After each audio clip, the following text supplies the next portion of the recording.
Hello, friends! Welcome to Bible Study Mania on Adventures in Pixieland.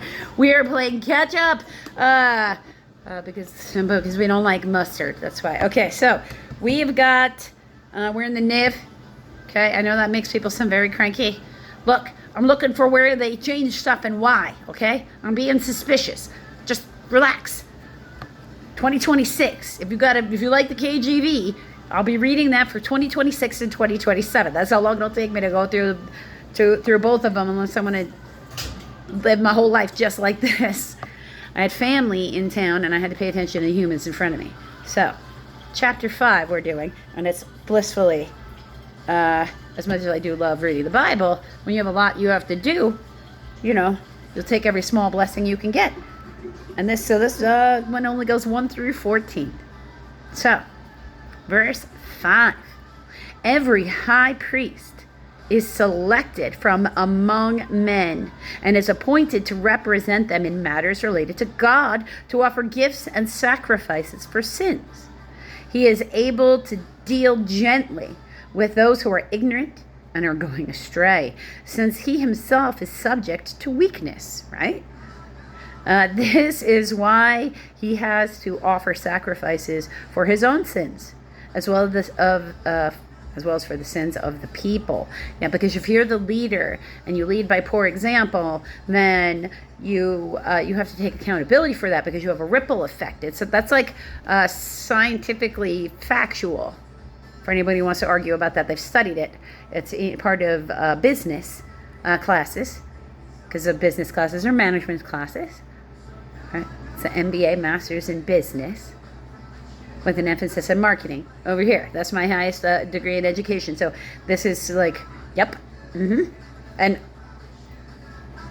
before I get to it, I went to a Christian college to get my MBA. Okay, so he was in there.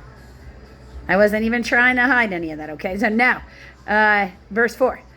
No one takes this honor upon himself. He must be called by God, just as Aaron was. Okay, so Christ also did not take upon himself the glory of becoming the high priest, but God said to him, "You are my son. Today I've become your father." Both B and C, or have begotten you, and that also comes from Psalm 2, verse 7. And he said in another place, you are a priest forever, in the order, Melchizedek.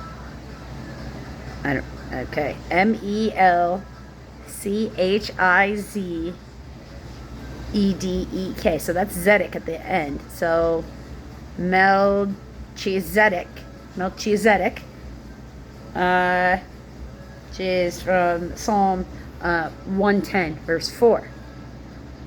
During the days of Jesus' life on earth, he offered up prayers and petition with loud cries and tears to the one who could save him from death, and he was heard because of his reverent submission.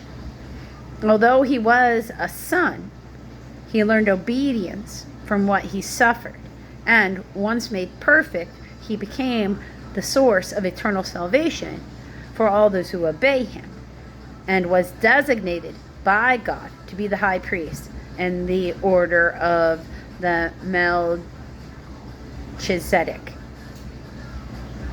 Some further research is going to be like, what does that mean? I'll be looking that up later.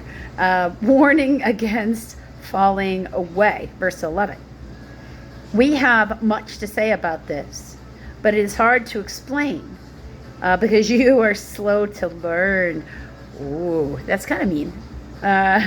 In fact, though by this time you ought to be teachers, you need someone to teach you the elementary truths of God's words all over again.